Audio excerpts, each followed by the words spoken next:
30 வயசுல எங்கேருந்து வரீங்க? மேடவாக்கம். தாம்பரம் மேடவாக்கமா? 30 வயதுல கோயில் வழிபாட விட்டுருந்தா ஒரு நாள் உபதேசம் அப்படின்னு சொன்னீங்க. 30 வயதுல கோயில் வழிபாட விட்டுருந்தா ஒரு நாள் உபதேசம் அப்படின்னு சொன்னீங்க வர சொல்லி. நான் 31 வயதுல வந்திருக்கேன். சரி, பரவாயில்ல, ஒன்றும் தப்பு இல்லையா? அதனால தான் வந்து அதை சொல்றது ஒன்றும் தப்பு இல்லை. எப்பவுமே வயசு அப்படின்றது உடலுக்கு தான். உள்ளே இருக்கிற உயிருக்கு வயசு இருக்குதா? ஆன்மாவுக்கு வயசு இருக்குதா? அதுக்கு வயசே கிடையாது. இது வரைக்கும் உலகத்தில் அதுக்கு யாருமே வயசு வச்சதில்லை.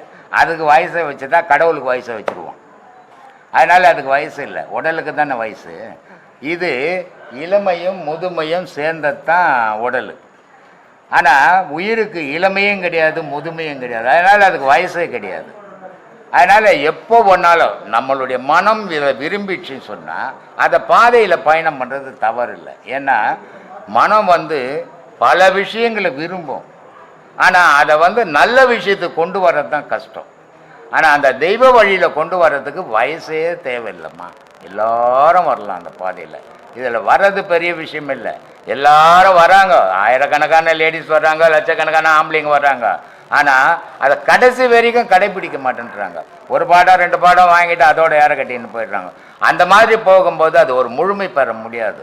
இப்போ ஒரு வீடு கட்ட போகிறீங்க, ஒரு கடைக்கால் போடுறீங்க முதல்ல, அதுக்கப்புறமா ஒரு லெண்டில் மட்டும் கட்டுறீங்க. கடைக்கால் மட்டும் போட்டு விட்டுட்டு நான் வீடு கட்டிட்டுங்கன்னு சொல்ல முடியுமா? இன்றைக்கி ஆன்மீகம் அப்படி தான் போயின்னு இருக்குது. என்ன பேஸ் போட்டு விட்டுட்டு நான் பெரிய ஆன்மீகவாதின்னு முழுமை பெறதே கிடையாது. ஆனால் ஒரு குரு கிட்ட போனால் முழுமையான உபதேசங்களை வாங்கி நம்ம முழுமை பெறும்போது தான் முழுமையான சீடராக மாற முடியும். அப்போ தான் நீ நாளைக்கு மற்றவங்களுக்கு சொல்ல முடியும். அதனால் அந்த மாதிரி முழுமையான உபதேசம் வாங்குங்க. இதுக்கு வயசே தேவையில்லை, மனசு தான் வேணும். மனசு சரியாக இருந்ததுன்னா எந்த வயசுலையும் எதையும் சாதிக்க முடியும். ஆனால் மனசு பலவீனமாக இருந்ததுன்னா சின்ன வயசுலேயே கூட எதையும் சாதிக்க முடியாது. அதனால் மனம்தாம்மா அதுக்கு முக்கியமான பொருள். உலக வாழ்க்கைக்கு மனம், இறைவன் அடையிறதுக்கும் மனம்தான் தேவை. வெளியே பார்க்கும்போது உலகமாக தெரியுது, உள்ளே பார்க்கும்போது இறைவனாக தெரியுது. இந்த மாற்றங்கள் தான் வித்தியாசமாக தவிர, ஆனால் ரெண்டுக்கும் தேவைப்படுறது மனசு தான். அந்த மனசை சீர் பண்ணுங்க, எல்லாருக்கும் உண்டு அந்த அருள். இறைவனுடைய அருள் எல்லாருக்கும் உண்டு. இறைவன்கிட்ட வேற்றுமையே கிடையாது. மனுஷனுடைய மனசில் தான் வேற்றுமை. சொல்லுமா? முதல் உபதேசம் மட்டும் நீ வந்தா போதும் அப்படின்னு ஒரு நாள் சொன்னீங்க, அதனால தான். இல்லைம்மா, முதல் உபதேசம் மட்டும் வந்தால் போதும் நான் யாருக்கிட்டுமே சொல்ல மாட்டேன். சொல்லலை. இல்லை 30 வயதில் ஆன்மீக வழிபாடு விட்டுருந்தா யாராக இருந்தாலும் நீங்கள் பரவாயில்ல, ஒரே ஒரு நாள் மட்டும் இங்கே வந்தால் போதும். இல்லையே, அப்படி நான் பேசி இருக்க மாட்டேனே. ஒரு வீடியோவில் வந்தது, அதனால அது மாதிரி சொல்ல மாட்டேனே. ஒரு உபதேசம் கொடுத்துட்டா எல்லாரும் உபதேசம் கொடுத்து ஆசிரமத்தை எடுத்து முடிச்சுக்கலாமே. அதனால அப்படிலாம் இல்லை, 18 உபதேசம் வாங்கணும். அப்போ தான் நீ முழு நிலைக்கு வர முடியும். ஆனால் இது 18 உபதேசம் வாங்குறது அது அவங்கவுங்க குடும்ப சூழ்நிலையை பொறுத்து இருக்குது. ஏன்னா ஜென்ஸுங்க எங்கன்னா போனோன்னா பொண்டாட்டிக்கிட்ட சொல்லாத கூட அப்போ ஒரு இடத்துக்கு போயிட்டு வரேன்னு கிளம்பி வந்துடுவாங்க இல்லையா? ஆனால் அவங்களே வர பயப்படுறாங்க. பொண்டாட்டி கேட்டுக்குன்னு தான் வராங்க சில பேர். ஏம்மா போட்டா வேணாமா, நீ சொன்னீன்னாட்டம்மா போவேன் அப்படின்னு சில கணவன்மாரங்கள் வராங்க. ஆனால் கணவனுங்களுக்கு இந்த கதி. லேடிஸ் அப்படி போகவே முடியாது, நினச்ச உடனே போக முடியாது. எங்கேயும் கணவன்கிட்ட சொல்லணும், பிள்ளைங்கிட்ட சொல்லணும், பொண்ணுக்கிட்ட சொல்லணும், அப்பா அம்மா கிட்ட சொல்லணும். இவ்வளோ சிக்கல் இருக்குது. அதுவும் வர்றது வழியே பார்த்து நேரங்காலம் பார்த்து வரணும். ஆம்பளைக்கு அதெல்லாம் கிடையாது. அவனே பயப்படுறான், பொம்பளைங்க பயப்பட மாட்டாங்களா? அதனால் உங்களுக்கு மனசு எது பிடிக்குதோ அதை நாடுங்க. அதுதான் நிம்மதியை தரும். யார் சொல்கிறதையும் கட்டாயத்துக்காக எதையுமே செய்யாதீங்க. செய்தீங்கன்னா உங்களுக்கு நிறைவே கிடைக்காது. அது நான் சொன்னாலும் சரி, கடவுளே சொன்னாலும் சரி, உங்கள் மனசுக்கு எது சரின்னு பார்த்தோ அதை செய்யுங்க. அதுதான் உங்கள் வாழ்க்கைக்கு நிம்மதியை தரும். அவர் சொன்னாருங்க அதனால் செய்துங்க, கடவுள் சொன்னாருங்க செய்யணும், யார் சொன்னாலும் உங்களுக்கு நிம்மதி கிடைக்காது. உங்கள் மனம் சொல்கிறது தான் நிம்மதி கிடைக்கும். அதனால் உங்கள் மனம் சொல்கிறபடி நீங்கள் வாழுங்க. சந்தோஷம். இறைவனோட கலக்கும்போது ஒரு பேரின்பம் கிடைக்குது அப்படின்னு சொல்கிறாங்க. அது சித்தர்கள் பாடல்களில் ஏதாவது தெளிவாக விளக்கியிருக்காங்களா? அந்த பேரின்பம்னா என்ன, எப்படி இருக்கும் அப்படின்னு? நீ அதில் போய் ஒரு விஷயத்தை நீ உண்மையாக உணரணுன்னா 1000 பேர் 1000 சொல்லியிருப்பாங்க. அதை நீ தெரிஞ்சுக்கணுன்னா நீ போய் பார்த்தா தான் தெரிஞ்சுக்க முடியும். நீ போய் பார்க்காத அதை கடவுளை பற்றி ஏதாவது யாராவது விளக்க முடியுமா? இல்லை, விளக்க முடியாது. இருந்தாலும் அவங்க பாடல்களை ஏதாவது விளக்கி 1000 பாடல் இருக்குது. ஆனால் சித்தர்கள் பாடலை எல்லாம் தெரிஞ்ச ஒரு ஆன்மீகவாதி உலகத்தில் இங்கே யாரும் கிடையாது. ஏன்னா சித்தர்கள் பாடல் வந்து 10,000 பாடல் தான், ஒரு 10 பாடல் தான் தெரிஞ்சிக்க முடியும். மீதி பாடலாம் அவங்களால தான் விளக்கம் சொல்ல முடியும், எல்லாராலையும் விளக்கம் சொல்ல முடியாது. சரிங்க சாமி. 3000 பாடல் எழுதிக்கிறார் திருமூலர், விளக்க உரை எழுதிக்கிறாங்க, ஆனால் செட் ஆகலை. அதனால முதல்ல அதெல்லாம் தேடி என்ன பண்ண போறீங்க? இல்லை, இப்போ உபதேசம் வாங்குறதே உபதேசம் வாங்கி முதல்ல உங்களை தேடுங்க. நீங்க யாருன்னு ஆராயுங்க, உங்க மனசை ஒரு நிலையில நிறுத்துங்க, அதுக்கப்புறம் இதெல்லாம் தேடுங்க. அப்பதான் இதெல்லாம் உபயோகமாகும் உங்களுக்கு. இப்ப போய் அதில் கையை வச்சிங்கன்னா உங்களை மறந்துடுவீங்க, அதையே தான் பேப்பரா தேடின்னு தெரிவிங்க. சரிங்க சாமி. இல்லை, பேரின்பம்ங்கிறாங்க, அதாவது பேரின்பம்ன்றத விளக்க முடியுமா? கல்யாணம் ஆயிடுச்சு உங்களுக்கு? ஆயிடுச்சு சாமி. கனவு மனைவி சேர்ந்தீங்கல்ல முதல்ல இருவல, அது ஒரு இன்பம் இருந்ததுல்ல, கொஞ்சம் காட்டு பார்க்கலாம் எப்படி இருக்குதுன்ட்டு. எல்லாருமே பார்க்கட்டுமே. இல்லை, அதை காட்ட முடியாது. இன்பம்ன்றத அவன் அனுபவிக்கிறது பேரின்பமா சிற்றின்பமான்றத எடுத்து காட்டுறது இல்லை. எப்படி இருக்கும்னு கேட்டா எப்படி அது? இந்த பொருள் மாம்பழம் இப்படி இருக்கும்பான்னு காட்டலாம், கொய்யாப்பழம் இப்படி இருக்கும்பான்னு காட்டலாம், ஆப்பிள் இப்படி இருக்கும்பான்னு காட்டலாம், பிரியாணி இப்படி இருக்கும்னு காட்டலாம்.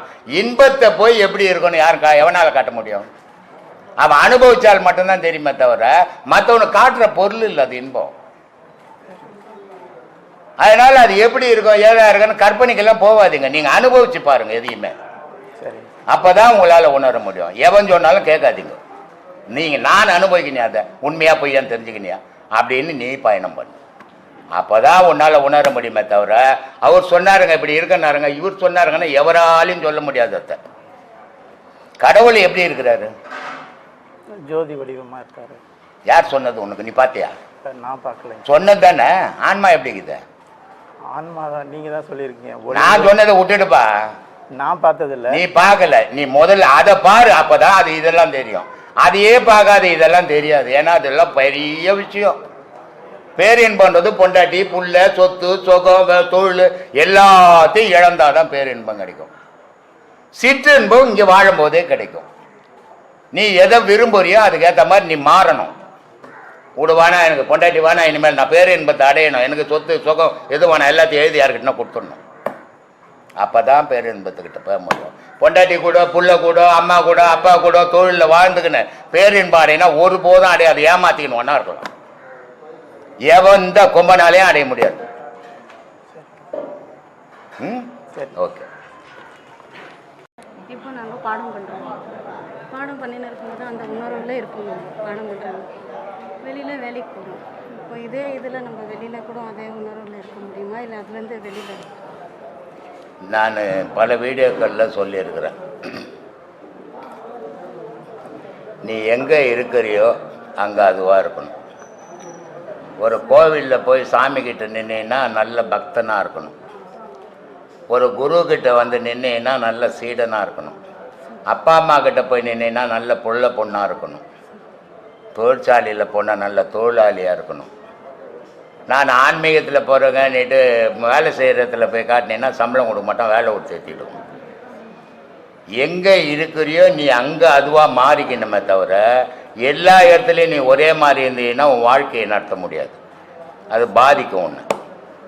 அதனால ஆன்மீகம்ன்றது நீ கண்ட இடத்துல செய்ய முடியாது. வீட்டில் எத்தனை பாடம் வாங்கியிருக்கிற நீ? 2 பாடம்.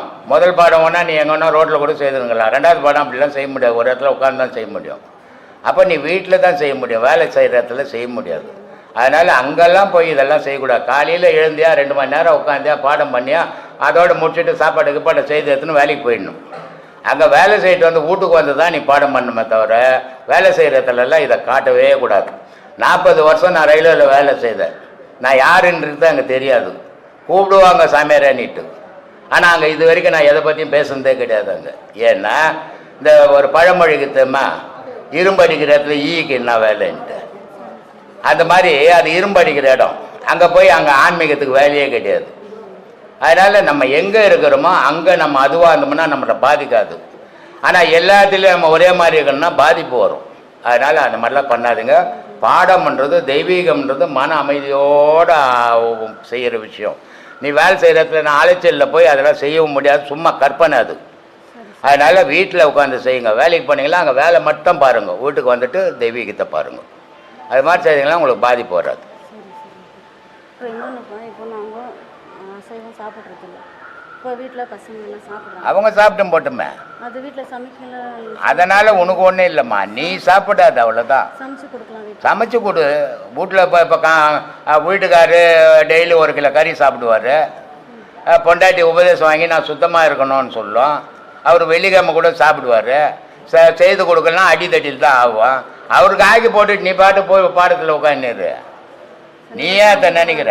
அது நம்ம அது சாப்பாட்டுலாம் கலந்துக்குமே அப்படின்னு. ஒன்றும் கலக்காது. அது எப்படி கலந்து? நீ அதுலேருந்து 4 அள்ளி போட்டுக்கினீன்னா கலந்துடும்.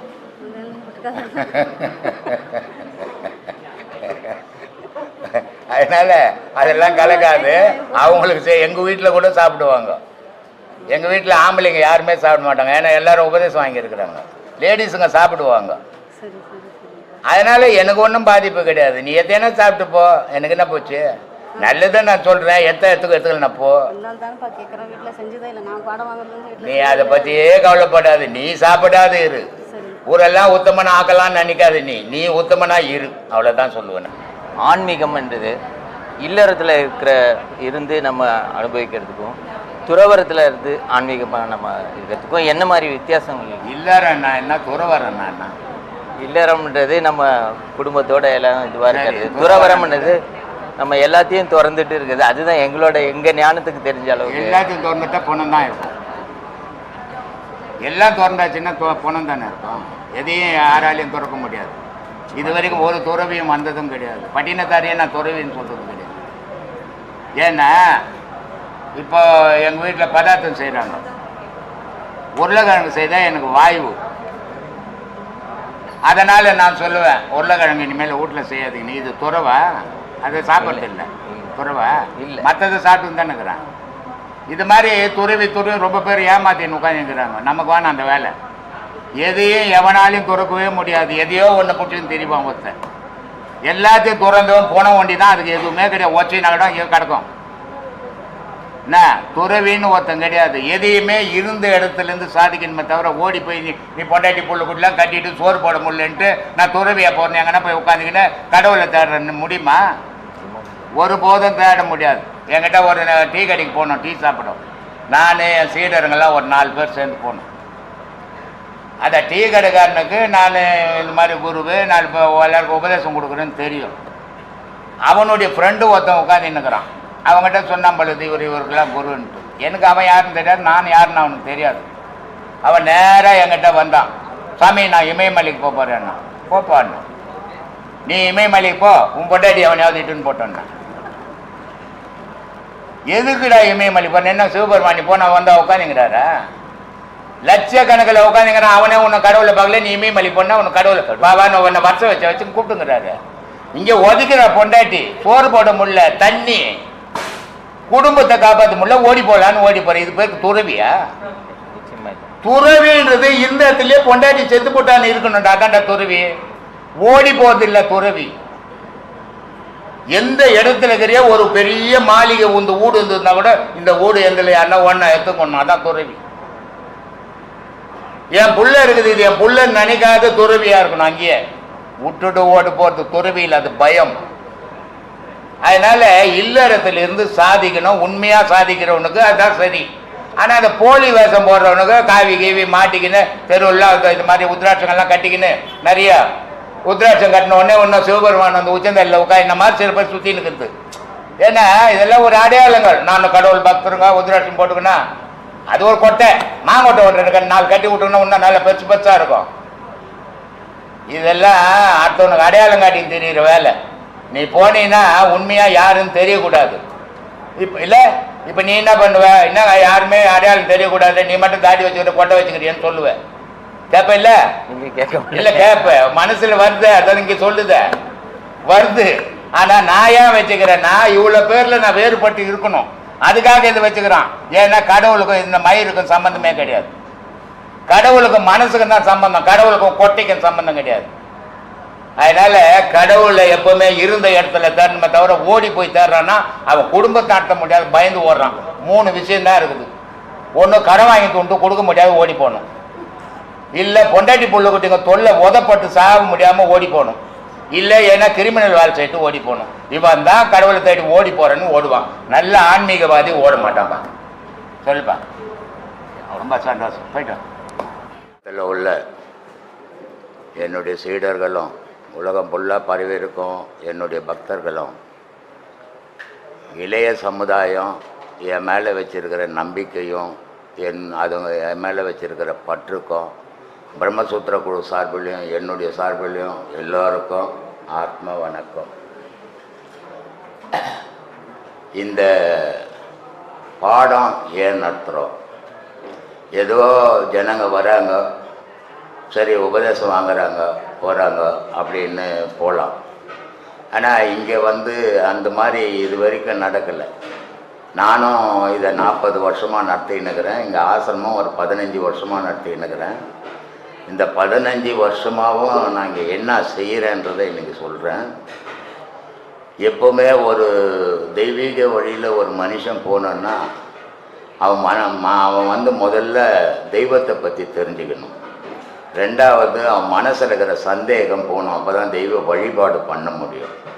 சரி, தெய்வ வழிபாட்டில் ஒரு குரு உபதேசம் கொடுத்தா அந்த உபதேசத்தை நான் சொல்கிறேன், தாய்கிட்ட சொல்லக்கூடாது, மனைவி கிட்ட சொல்லக்கூடாது, பிள்ளைகிட்ட சொல்லக்கூடாதுன்னு சொல்கிறேன்.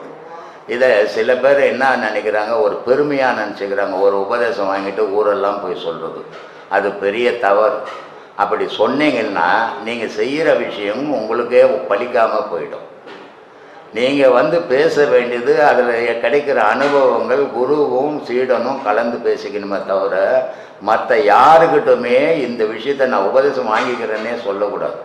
இது எப்போ சொல்லணும்? எல்லா உபதேசங்களும் வாங்கி முடித்த பிறகு குரு சொல்லுவார், இனிமேல் நீ உபதேசம் தேவையில்லை, முழுமை பெற்றுட்டேன்னு சொல்லும் போது தான் உன்னை பற்றி அடுத்தவங்கக்கிட்ட சொல்லணுமே தவிர இந்த ஒரு உபதேசம் 2 உபதேசம் வாங்கிட்டு ஊரெல்லாம் வியாபாரம் பண்ணுற மாதிரி விற்கக்கூடாது. அது அப்படி பண்ணீங்கன்னா அந்த வாங்கின உபதேசம் உங்களுக்கு பயன் தராது.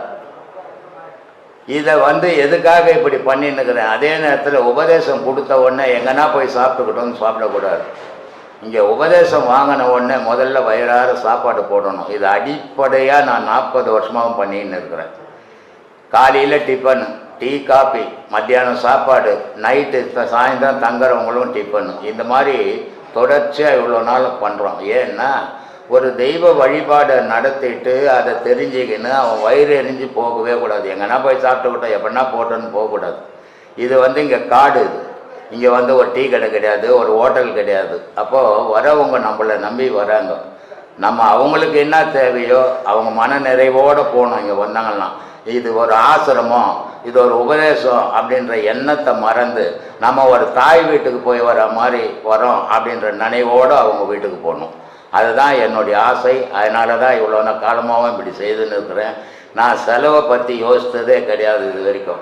வர ஜனங்க திருப்தியாக போகணும், சந்தோஷமாக போகணும், அது மட்டும்தான் என்னுடைய குறிக்கோளை தவிர இவ்வளோ செலவாகுது, அவ்வளோ செலவாகுது, இவ்வளோ செலவு நம்ம பண்ணலாமா, இது நமக்கு தேவை தானா அப்படின்னு நான் ஒரு நாளும் நினச்சதே கிடையாது. இவ்வளோதான் முடியுமா, இன்னும் முடியாதா, இன்னும் போட மாட்டோமான்ற ஆதங்கம் தான் இருக்குதே தவிர இது இவ்வளோ போற்றமே, இவ்வளோ செலவாகி போச்சேன்னு நான் ஒருபோதும் நினச்சதே கிடையாது. ஏன்னா எதுவுமே எந்தில்லைங்க, ஆசிரமமும் எந்தில்லை, என் உடலே நான் இல்லை, நான் செலவு பண்ணுற பணம் எந்தில்லை, யாரோ கொடுக்குறீங்க யாருக்கோ போட்டுன்னுக்கிறேன், அவ்வளோதான். இதில் எதுவுமே என் பொருள்ன்றதே இல்லை உலகத்தில். இறைவன் நமக்கு எல்லா வாய்ப்புகளையும் கொடுத்துக்கிறோம். அந்த வாய்ப்புகளை மற்றவங்களுக்கு அது பயன் தர்ற மாதிரியான செயல்களை நம்ம செய்யணும். அவன் தான் மனிதன் சொல்கிறவன் நான். அப்போது நான் எல்லாருக்கும் சொல்லிவிட்டு நான் மட்டும் இப்படி இருந்தால் போதுமானா நான் முதல்ல செய்து காட்டணும். எனக்கு பின்னாடி வர சந்ததிங்கள் சீடர்களும் அதை பின்பற்றணுன்றதுக்காக தான் இவ்வளோ வழிமுறையோடு எல்லாத்தையும் சொல்லி கொடுத்துன்னுக்கிறேன். இதை செய்துக்கின்னு இருக்கிறாங்க. எல்லோரும் சந்தோஷமாக போகிறீங்கன்னு நினைக்கிறேன். அது அவங்கவுங்களுக்கு தான் தெரியும், எனக்கு தெரியாது. இருந்தாலும் என்னுடைய கடமையை நான் தவறாமல் செய்யணுன்றதுக்காக செய்துன்னு இருக்கிறேன். இது எங்கேயும் நீங்கள் பார்க்க முடியாது. இது மாதிரி இந்த ஆசிரமத்துக்கு போகிறவங்க ஒரு மனநிறைவோடு போவாங்க. வெளிநாட்டிலேருந்து வரவங்க சொல்லுவாங்க, நாங்கள் ஆசிரமத்துக்கு போகிறோம்லாம் வந்தோம், ஆனால் போகும்போது தாய் வீட்டிலேருந்து பிரிஞ்சு போகிற மாதிரி இருக்குது இங்கன்ட்டு. ஏன்னா இங்கே என் பொண்ணுங்க, என் மருமவளுங்க, என் சம்சாரம் எல்லாரும் சேர்ந்து இங்கே வீட்டில் தான் சம்சாரம், பொண்ணு, மருமவெல்லாம். இங்கே வந்துட்டால் எல்லாரும் ஆசிரமவாசிங்க தான், ஆசிரமத்தில் வேலை செய்கிறவங்க தான். எந்த வேற்றுமையும் இங்கே இருக்கக்கூடாதுன்னு நினைக்கிறேன். இதை ஏன் இவ்வளோ ஆணித்தரமாக சொல்கிறேன்னா, இதை தெரிஞ்சுக்கின்னு போய் நீங்கள் ஏதோ ஒரு உபதேசம் வாங்கிட்டு வீட்டுக்கு போய் இதை மறந்துட்டு திருப்பி அதை செய்ய முடியாமல் போனீங்கன்னா அதை விட உபதேசம் வாங்க வராமல் இருக்கிறது நல்லது. ஏன்னா வீணா செலவு பண்ணிக்கின்னு அது உபயோகம் இல்லாத போகிறத விட வராமல் அந்த காசு வச்சு குடும்பத்துக்கு செலவு பண்ணிக்கலாம்.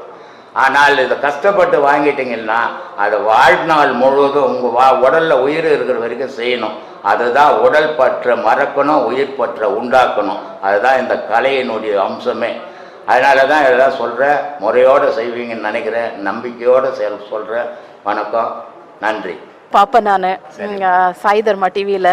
எனக்கு ரொம்ப பிடிக்கும். நான் ஒரு ஐடியில் தான் ஒர்க் பண்ணுறேன். நான் அம்மா எப்பயுமே உங்களோட இதெல்லாம் கேட்பாங்க, ஆன்மீக இதெல்லாம். எனக்கு அவங்க கேட்கும்போது நான் பக்கத்தில் நின்றுட்டு தான் கேட்பேன். நமக்கு டைம் இருக்காது, பசங்களை அது பார்த்துட்டு நான் ஜஸ்ட்டு பார்ப்பேன். ஆனால் எனக்கு அது ரொம்ப பிடிச்சிருந்தது. எப்படியாவது பார்க்கணும், உங்களை பார்க்கணும், உங்ககிட்ட கேட்கணும், இது உபதேசம் எடுத்துன்னு அம்மாவுக்கு ரொம்ப இதுதான். ஆனால் அவங்களால முடியாதனால அவங்களால வர முடியல. சரி, நீயாவது போயிட்டு பார்த்துட்டு வா, கேட்டுட்டு ஒரு ஆசீர்வாதம் வாங்கிட்டு வான்னு. அதனால் எனக்கு கிடைச்சதே ரொம்ப பெரிய பாகியம் உங்களை பார்க்கறது. எனக்கு நான் கனவுல தான் ஒரு தடவை கனவுலையும் வருங்க. நான் பார்த்துட்டு ஐயா நீங்கள் வர மாதிரி நான் ஆசீர்வாதம் வாங்குற மாதிரி. ஒரு ஆன்மீகம் நம்ம ஒரு மைக்கு வச்சுக்கணும், ஒரு 1000 பேரை உட்கார வச்சுக்கணும், நம்ம பேசுவோம். நான் மட்டும் பேசுவேன், 1000 பேரை கேட்டுட்டு எழுந்து போங்க அப்படின்னு நான் ஒரு நாள் கூட பேசுனதே கிடையாது. ஆமாங்க ஐயா. ஏன்னா அது மாதிரி நான் பேசுறது என்ன பயன்? அதனால் கரெக்டு. நான் அடிக்கடி சொல்கிறேன், நான் பிறந்ததுக்கு இந்த உலகத்துக்கு ஏதாவது நான் பண்ணணும், அப்போ தான் நான் இந்த பூமியில் வந்ததுக்கு ஒரு அடையாளம் அப்படின்னு நான் சொல்கிறேன். நான் அப்போது நான் பேசுகிற பேச்சு ஏதோ நம்ம 2 பேரும் பேசுகிறோம், நீ ஒரு கேள்வி கேட்குற, நான் ஒரு பதில் சொல்கிறேன். இது அந்த பதில் நான் உனக்கு சொல்கிறதாவும் நீ என்கிட்ட கேள்வி கேட்குறதாவும் இருக்கக்கூடாது. ஆனால் நான் பேசுறது உலகத்துக்கு உபயோகப்படணும். ஒவ்வொரு வார்த்தையும் அடுத்தவங்களுடைய வாழ்க்கையில் இருக்கும். ஒவ்வொரு மனித வாழ்க்கையிலையும் ஒவ்வொரு பிரச்சனைகள் இருக்குது. பிரச்சனை இல்லாத மனித வாழ்வே உலகத்தில் கிடையாது. அவன் பணக்காரனாக இருக்கட்டும், ஏழையாக இருக்கட்டும். அப்போது நம்ம சொல்கிற சொல்லு அவங்களுடைய வாழ்க்கைக்கும் உபயோகமாகணும், அவங்களுக்கும் ஒரு தெளிவு வரணும். அந்த மாதிரி பேசணுன்றதுக்காக தான் நான் பேசினுக்கிறேன். இந்த மாதிரி பேசுறதால கிட்டத்தட்ட 7-8 கோடி பேர் எனக்கு ஃபோன் பண்ணிக்கின்னு பேசிக்கின்னு இருக்கிறாங்க. டெய்லி ராத்திரியில் 12 மணிக்கு, வெளிநாடெல்லாம் பகலங்க, ராத்திரியில் தூங்க விட மாட்டுறாங்க, பேசுகிறாங்க. நானும் அதை சலிக்காமல் பேசிக்கின்னு தாங்க. ஏன்னா எல்லா குருமார்களும் யாரு கூட சோஷியலாக இருக்குன்றது நான் பார்த்ததில்லை. என்னுடைய வயசில் 74 வயசில் ஒரு குருன்னா அவர் ஒரு பெரிய இதில் இருப்பார். அவர் சீடருங்க பார்க்க முடியாது, பேச முடியாது. அவங்க சீடருங்களை தான் பார்க்க முடியும். உபதேசங்கள் சீடருங்க கொடுப்பாங்க. குருவை பார்க்கணுன்னா ஒரு 6 மாதம் டைமிங் வாங்கணும். இப்படிலாம் சொல்கிறாங்க. நான் பண்ணதில்லை அப்படிலாம். நான் நடுரோட்டில் உட்காந்து இருப்பேன், டீ கடையில். எல்லோரும் கூட சமம். ஏன்னா நான் ஒன்றும் வானத்திலேருந்து குதிக்கலை, அனுபவத்தை நான் பேசிக்கிறேன். நீயும் நானும் ஒன்று தான். இங்கே ஒன்றும் நான் உயர்ந்தவங்க கிடையாது, நீ ஒன்றும் தாழ்ந்தவங்க கிடையாது, நீ ஒன்றும் உயர்ந்தவங்க கிடையாது, நான் ஒன்றும் தாழ்ந்தவங்க கிடையாது, எல்லாம் சமம் தானே. அப்போ சமன்னும் போது சமமாக வாழவும் இருக்கணும்ல. சமம்னு பேசிட்டு நான் போய் தனியாக உட்கார்ந்தா என்ன அர்த்தம் அது? அதனால் நான் எதை பேசணும் அதை செயலாக்குவேன். நான் பேசுறது ஒன்று, செயல் ஒன்றா இருக்காது எங்கிட்ட. என்ன ஒன்றுன்னா, நான் பேசுறது கொஞ்சம் பேருக்கு பிடிக்காது. ஏன்னா ரப்பன் டப்பாக இருக்கும். இந்த நயமாலாம் எனக்கு பேச தெரியாது, இலக்கியத்தோடு பேச தெரியாது. ஏன்னா படிச்சுருந்தா நான் அது மாதிரி பண்ணி பேசி நிற்பேன். நான் படிக்காதுவேன், மெட்ராஸ் பாஷையில் தான் பேசுவேன். அதனால் சில பேருக்கு அது பிடிக்காது இருக்கும். அதை பற்றி நான் கவலைப்படுறதே கிடையாதுமா. சொல்லுமா. அப்புறம் கடவுள் அடையிறது நீங்கள் சொன்னீங்க, நிறைய நம்ம தியானம் பண்ணணும், அந்த மாதிரி பண்ணால் அப்புறம் தியானம் பண்ணி கடவுள் அடையவே முடியாதுமா. இதுவே தன்னை தானே ஏமாத்துக்கிற விஷயம். யோகம் பண்ணி போகணும் தியானத்துக்கு. யோகம் பண்ணாது ஒரு தியானம் வராது யாருக்கும். தியானம் என்னென்னு நினச்சிக்கின்னுக்கிறாங்க எல்லாரும்னா, கண்ணை மூடிக்கின்னு எங்கன்னா ஒரு இடத்துல அப்படியே எதையாவது ஒன்று நினச்சிக்கின்னு இருந்தால் ஒரு நிலைப்பட்டு போச்சு. அப்படிதான் நானுமே யோசிச்சேன். நீ அப்படித்தானே யோசிச்ச? நீ மட்டும் நான் உலகமே அப்படித்தான் யோசிச்சுன்னுக்குது. சாமி ஏதாவது ஒரு பிந்துவை பார்த்து, ஆமாம், அது எதையான ஒன்று நம்ம புள்ளியை கூட எதிர நிற்க வச்சுட்டு என் புள்ளியன்னு கண்ணு மூடி நினச்சிருந்தா தியானம் தான் அது. வீட்டுக்கார எதிர நினச்சிங்கன்னா, புள்ள இல்லைன்னா வீட்டுக்கார உட்கார வச்சுக்கின்னா சரி, அது தியானம் தான். இப்படி தான் எல்லாம் தியானம் பண்ணின்னுக்கிறாங்க. இல்லை, இப்போ நம்ம கடவுளை ஏதோ ஒரு நீங்கள் சொல்கிறீங்களா ஒரு ஒளின்ற மாதிரி. இப்போ நான் முன்னாடி உட்காந்துட்டு விளக்க வச்சுட்டு அந்த ஒரு ஒளியை நம்ம நெத்தி இதில் அது மாதிரி இது மாதிரி ஏராளமாக பண்ணின்னு இருக்கிறாங்கம்மா. அவங்க பண்ணிட்டோம், அது அவங்க சௌகரியம். அது சரி, அது தப்புன்னு நம்ம சொல்ல வேணும். ஆனால் நம்ம அதில் போகும்போது எது சரி எது தப்புன்னு நம்ம யோசிக்கணும் இல்லை. மற்றவங்க பண்ணுறதை நம்ம விமர்சனமே பண்ண வேணாம். ஆனால் நம்ம எதில் போகிறோம், நம்ம சரியாக போகிறோமா தப்பாக போகிறோமா நம்ம யோசிக்கணும். அதனால் தியானம் அப்படின்னா நீ உன்னை இழந்தன்னு அர்த்தம். தியானம்னா நீ உன்னை இழந்துட்டாங்க இல்லை. உன் மேலே பாம்பு ஏறினா தெரியக்கூடாது, பள்ளி ஏறினா தெரியக்கூடாது, எறும்பு கச்சா தெரியக்கூடாது, கொசு கச்சா தெரியக்கூடாது. அதான் தியானம். உட்காந்துக்கின்னு ஸ்கூலுக்கு மணி ஆகி போச்சு, பையன் போனானா இல்லையான்னு தெரில, ஆஃபீஸுக்கு மணி ஆச்சு, பொண்டாட்டி சோறு கட்டினாலா இல்லையான்னு தெரிலன்னு தியானம் இல்லை. தியானம்னா தன்னை இறைவனுக்கு தானம் தந்தேன், அதான் தியானம். என்ன இறைவனுக்கு கொடுத்துடணும். இதை பாம்பாட்டி ரொம்ப அழகாக சொல்கிறாரு. தியானம்ன்றது எப்படிப்பட்டதுன்னா, அடப்போட பைத்தியக்காரா, உடல் பொருள் ஆவி மூன்றும் தானம் வாங்கி எங்கள் சட்குருன்றான். இந்த 3 கடவுள்கிட்ட போச்சுன்னா உனக்கு என்ன ஆகுது? ஒன்றும் உந்து இல்லை, இங்கே நீயே கடவுள் ஆகிட்ட. அதான் தியானம். கண்ணு மூடின்னு உட்காந்துக்கிட்டா தூக்கத்தில் கொடுத்தா கண்ணு மூடின்னு தூங்கிடுறோம், தியானம் ஆகிடுமா? மாடு கண்ணு மூடின்னு பார்த்துங்கிறது தியானம் வந்தா? நாய் சோறு போட்டுனா நல்லா துண்ணு போட்டு வாசிப்பிட்டு நல்லா சுகமாக கண்ணு மூடின்னு தூங்க தியானம் வந்தா? தியானம்ன்றதே வேறம்மா. தியானம்ன்றது அவ்வளோ விளையாட்டு விஷயம் இல்லை, ரொம்ப கடினம். அது ஒரு ஸ்டெப்பாக தாண்டி போகணும். நீ எவ்வளோ படிச்ச? எம்சிஎம் படிச்சுக்கிற 1ஆம் கிளாஸ் படிச்சுட்டு இந்த வேலைக்கு போகிறது தானே நீ போக முடியுமா? இது இப்போ அப்படி தான் நினச்சிக்கிறாங்க. 1ஆம் கிளாஸ் படிச்சுட்டு இப்போ எல்லாம் கம்ப்யூட்டர் இதில் வேலை செய்துங்கிறான் மாதிரி நினச்சிக்கின்னு இருக்கிறது. ஆனால் செய்ய முடியாது இல்லை. அப்போ செய்யணுன்னா அதுக்கு நிறைய ப்ராக்டிக்கல் தாண்டி போகணும். அதே தான்மா தியானம். தியானம்ன்றது அவ்வளவும் தாண்டனால் தான் தியானம் வருமே தவிர, சும்மா நீ நினச்சிக்கின்னு நான் தியானம் பண்ணுற விளக்க கொளுத்துக்குன்னா, நீ விளக்க கொளுத்திடும் போது ஒரு பூனை ஓடிச்சுன்னு எலி ஓடிச்சுன்னா விளக்க தள்ளி பெட்டை கொளுத்திட்டு போடும். கட்சியில் நீ துணியெல்லாம் எரிஞ்சு போய் வெளியே ஓடியாரு, ஐயோ குய்யோன்னு தியானம் பண்ணி நின்றுட்டு. அதனால் அது மாதிரிலாம் பண்ணாதீங்க. தியானம்ன்றது அந்த விளக்கு ஒரு அடையாள பொருள். உண்மையான விளக்கு உங்களுக்குள்ளே இருக்குது, அது எரியறதை நீங்கள் பார்க்கணும். அதுதான் தியானம். புரியுதா? அப்படி பண்ணுறதுக்கு பல கஷ்டப்பட்டு போகணும் அதில் இல்லையா? வயிற்று பழுப்பு தானே இப்போ நீ படிச்சது. ஒன்றும் அறிவு படிக்கல. வயிற்று படிப்பு எல்லாராலையும் படிக்க முடியும். அதுக்கே இவ்வளோ சிரமப்பட்டீங்களே, அறிவு படிப்பு படிக்கிறதுக்கு எவ்வளோ சிரமப்படணும், அவ்வளோ ஈஸியாக கிடச்சிடும் அது. ஆனால் இந்த ஜனங்க என்ன நினைக்கிறதுனா, அதெல்லாம் உலகத்தில் கஷ்டங்க, இதாங்க ஈஸி, இதான் உலகத்துலேயே இருக்கிறதுலே கஷ்டம். அதனால் அதை கஷ்டம்னு நினைக்காம நான் கடவுளை அடையணுன்ற வைராகியத்தோடு போனீங்கன்னா வெளியே கொளுத்தின விளக்கு உங்களுக்குள்ளே எரியத்தை பார்ப்பீங்க. அதான் தியானமா. போ இன்னும் கேட்கலாமா? சொல்லு. இப்போ இந்த பிறவியில் நம்ம இருக்கோம். சாரி, இந்த பிறவியில் இப்போ அடுத்த பிறவியில் நம்ம எனக்கு பிறவியே வேண்டாம், நம்ம கடவுளே அடையணுன்றதுக்கு அதுக்கு நம்ம பிறவி இருக்குதுன்னு சாட்சி இருக்குதா? அதான் இருக்குதுன்னு தெரியாது நமக்கு. இல்லை நம்ம சொல்லிக்கிறாங்க. அதான் முன்ன பிறவியில் இருந்தேன்னு என்ன சாட்சிக்குதா? அதுவுமே இல்லை, அதுவும் தெரியாது. இப்போ இருக்கிறது மட்டும்தான் நிஜம். இப்போ நீ செய்யறது மட்டும்தான் நிஜம். இதை நம்பிப்போ. அடுத்த பிறவி முன் பிறவி யோசிக்காத. யோசித்தீங்கன்னா குழம்பி போடுவேன். அதுதான் கடவுள்கிட்ட எப்படியாவது நம்ம அவ்வளோதான். அது மட்டும்தான் உன் நினைப்பா இருக்கணும். இறைவா நான் உன்னை அடையணும். உலகம் போய் என் உடலும் போய் என் ஆன்மா மெய் நீயும் மெய் அப்படின்ற நினைவோட பயணம் பண்ணுங்க, அதை அடைவீங்க. போன பிறப்பு அடுத்த பிறப்பு முன் பிறப்பு இதை யோசிக்க இது எதுக்குமே அடையாளம் கிடையாது. ஏன்னா டாக்குமெண்ட்டை கொடுத்துக்குறாங்க. ஸ்கூலில் படித்த உடனே சர்டிஃபிகேட் கொடுக்குறாங்க வேலைக்கு போகிறதுக்கு. அது மாதிரி போன பிறப்பில் அடுத்த பிறப்பில் நீ போய் போமான்ட்டு சர்டிஃபிகேட்டை கொடுத்துக்குறாங்க. ஒன்றும் கிடையாது, சொன்னதை தான் கேட்டோம், நம்ம பார்க்கல. பார்க்கணுன்னா நம்ம செத்தா தான் தெரியும். என்கிட்ட ஒருத்தர் கேட்டார், சாமி செத்தா எம்மா வருதாம பிடிக்கும் போது நான் செத்துட்டு சொல்கிறேன் பாருண்ணேன். ஏன்னா எமன் வரட்டா எமன் வாகனம் வரட்டான்னு எப்படி தெரியும்? நான் செத்தான் தெரியும். எதையுமே நான் அனுபவிச்சாதான் நிஜம்னு சொல்லுவேன் நான். அதனால அடுத்த பிறப்பை பற்றி இப்போ இருக்கிறது நிஜம். இப்போ இருக்கிற பிறப்பில் மனசை அடக்கி ஆசையை அடக்கி ஆண்டவனை தேட முயற்சி பண்ணுவேன். இன்னொரு கடைசி சொல்லுமா. இப்போ செத்தவங்க இப்போ தாத்தா பாட்டியெல்லாம் கனவுல வராங்க. அம்மாவுக்கு அடிக்கடி அவங்களோட அம்மா செத்து இறந்து ஒரு 2 வருஷம் கேட்டு போகிறாங்க. சொத்து எல்லாம் எங்கே வச்சுக்கணும்னு சொன்னாங்களா? இல்லைம்மா, டெய்லி ஆயா வராங்க, துட்டு எங்கே கொடுத்து வச்சுக்கிறாங்க, சொத்து எங்கெங்கே இருக்குதுன்னு சொல்லிட்டு போனோம்மா. கத்தியில் குத்திட்டு செத்து போடுறேன்னு தண்டனை வாங்கி கொடுத்துருவான் சாட்சி சொல்லி. மன பிரம்மை இது. செத்தவன் பிறந்தாச்சு, அவன் வளர்ந்துன்னுக்கிறான். இங்கே எங்கள் தாத்தா வருது, ஆயா வருது.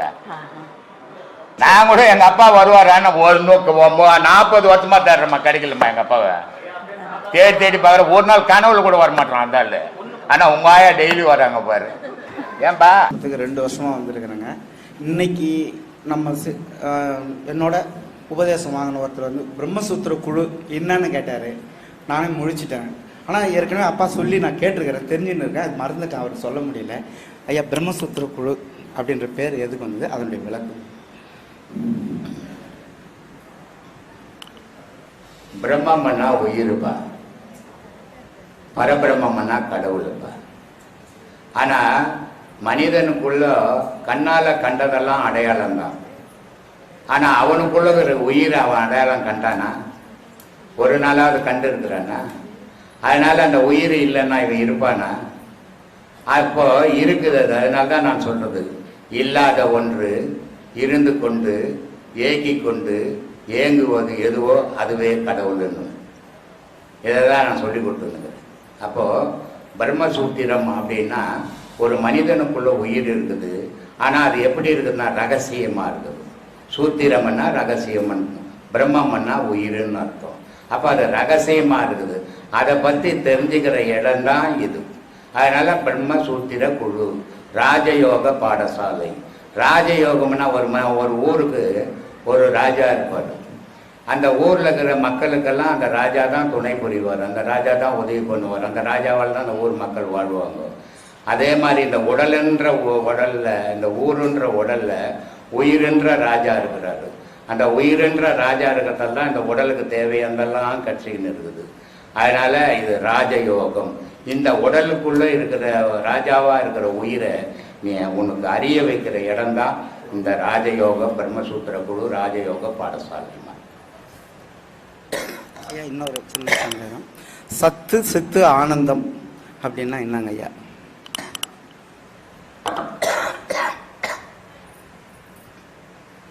சத்துன்னா உனக்குள்ள இருக்கிற பலம், சித்துன்னா உனக்கு இருக்கிற பலத்தை செயல்படுத்தினா நடக்குதா நடக்கலையான்றது சித்து. அதுக்கு பேர் சித்தாடல்னு பேர். அப்போ இந்த சத்தும் சித்தும் ஒன்று சேர்ந்தால் மனிதனுக்கு தன்னறியாமல் பேரானந்தம், ஆனந்தம் இல்லை பேரானந்தம். அது ஆனந்தம்ன்றது ஒரு பொண்டாட்டிக்கு புள்ள பிறந்து போச்சுன்னா ஒருத்தனுக்கு ஆனந்தம் தான், வீடு கட்டிட்டான்னா ஒரு ஆனந்தம் தான், கல்யாணம் பண்ணிக்கினான்னா ஒரு ஆனந்தம் தான். ஆனால் நிலையற்ற ஆனந்தங்கள் அதெல்லாம். நிலையான ஆனந்தம் சத்து சித்து பேரானந்தம், நிலையான ஆனந்தம் தான்.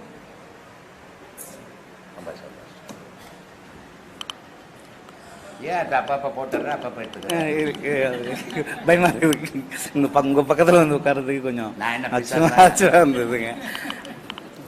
நான் கிட்டத்தட்ட 2 வருஷமாக இங்கே வந்து பாடம் வாங்கிட்டு ஒரு 4வது பாடம் போயிட்டு இருக்குங்க. நல்ல முறையாக பண்ணிகிட்ருக்கேன்.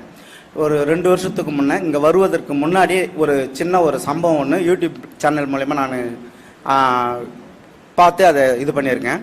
என்னென்னா, சென்னையில் ஒரு தம்பதியர் வந்து குடும்பத்தில் வந்து திருமணம் வச்சுருக்காங்க. அந்த திருமண அழைப்பிதழ் கொடுக்கும்போது ஒரு விபத்து நடந்துடுது. அந்த அம்மா வந்து எழுந்து நடக்க முடியாத அளவுக்கு அடிபட்டுடுது. அந்த நேரத்துக்கு அவங்க வந்துட்டு அப்பாவை நினைக்கிறாங்க, ஐயாவை தான் நினைக்கிறாங்க.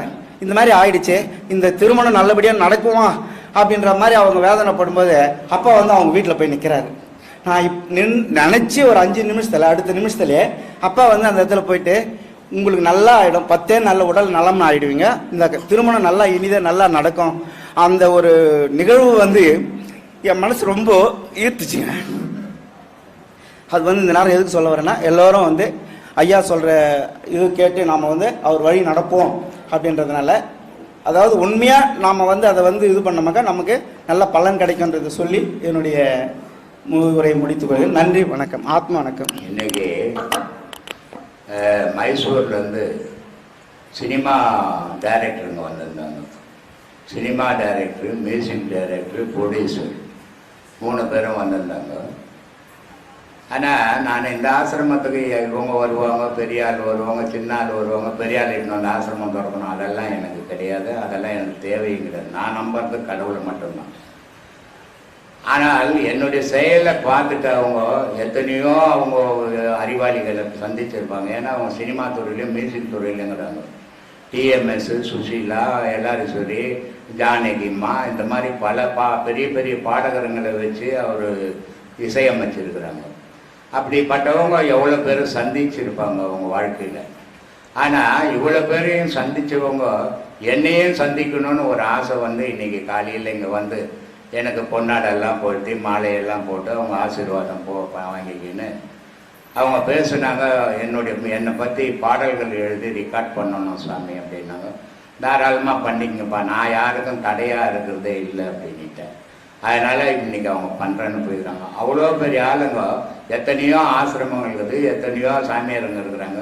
எதுக்கு நம்மளை தேடி வராங்க, ஏன் வந்தாங்க அப்படின்னோம்னா, நம்ம பேசுறது மற்றவன் எடுத்துக்கணும்னு நான் பேசுறதே கிடையாது எப்பவுமே.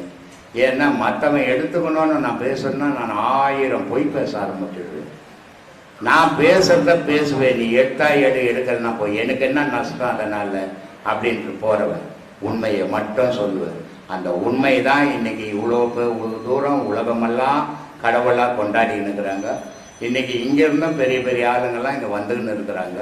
இதுக்கு காரணம் உண்மையை பேசும்போது தெரியாது, உண்மையாக நீ வாழும்போது தெரியாது, ஆனால் அது பின்னாடி அதனுடைய பலனை கொடுக்கன்றதுக்கு இன்றைக்கி நடந்த சம்பவம் ஒரு எடுத்துக்காட்டு. இது மாதிரி ஒவ்வொருத்தரும் உண்மையை பேசுங்க, கடவுள் விஷயத்தில் உண்மையாக நடங்க, அது உங்கள் வாழ்க்கைக்கு நல்லதாக இருக்கும்னு நான் தாழ்மையாக கேட்டுக்கிறேன் உங்களெல்லாம். சொல்லுவேன் ஐயா, பட்டு பட்டுன்னு சொல்லணும். சரிங்க சரிங்க. சும்மா உட்காந்துன்னா 4 பேர் காத்துன்னுக்குறாங்க. ஐயா, ஒரே கடையில் வியாபாரம், ஒரு ஆளுக்கிட்ட வியாபாரம் பண்ணி இந்த மற்றவங்களுக்கு நான் ஒன்றும் வியாபாரம் பண்ண முடியாது. யாரெல்லாம் இருந்தாலும் உட்காந்து அப்புறமா பேசுறியா? ஐயா சொல்லுங்க. வண்ணங்கள் 7ன்றாங்க. சரி, இந்த வண்ணங்கள் 7ம் இயற்கை படைச்சது மிக தூய்மையா தானையா படைச்சிருக்கு. ஆமாம். ஆனால் தூய்மைன்னு நாம பேசும்போது வெண்மையை மட்டும் தூய்மைன்னு சொல்றோம் ஐயா. இது மனிதனுடைய மனநிலையா? இதுல வேற்றுமை இருக்கா ஐயா? கோடி வேற்றுமை இருக்குதுப்பா மனுஷனுடைய மனசுல. 1 2 இருக்குது ஐயா.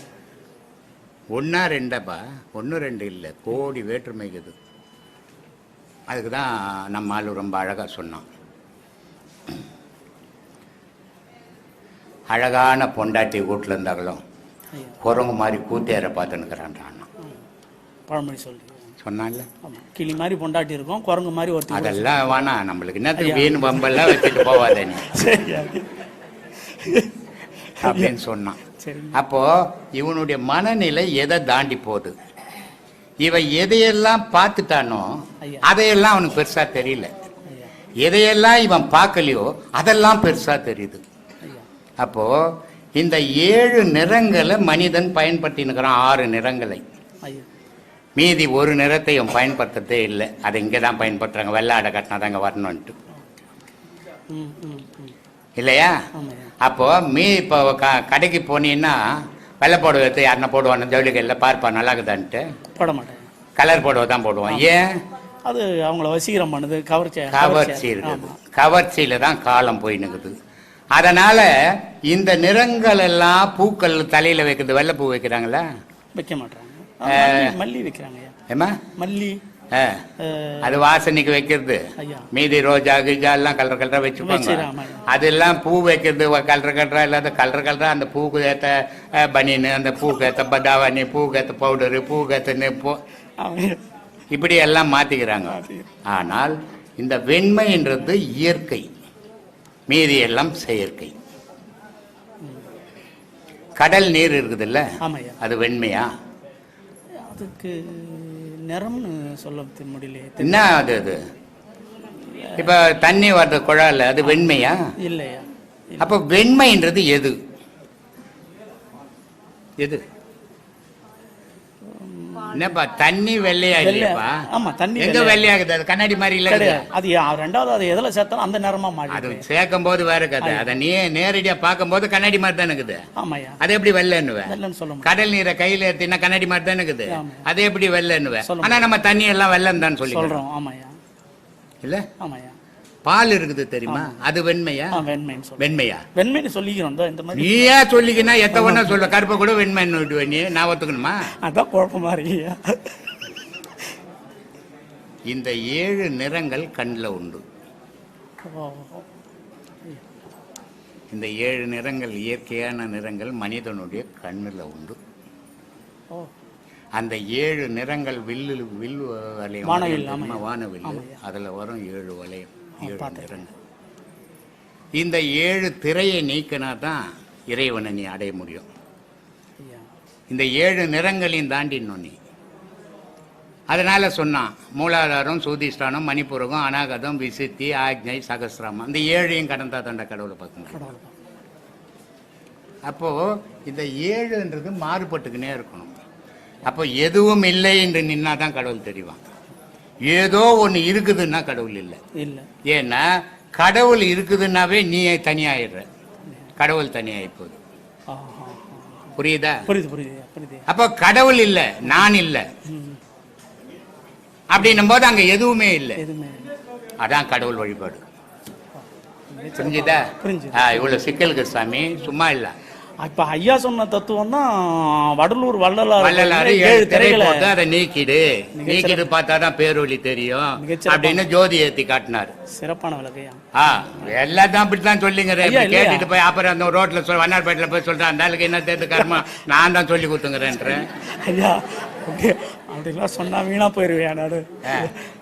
பெண்மா நீ மட்டும்தான் வீணா போற மாதிரியா, நான் ஆகாயத்து போற மாதிரியும் சொல்லிங்கிற. எல்லாரும் வீணா மண்ணில் தான் போக போறோம் ஒரு நாளைக்கு.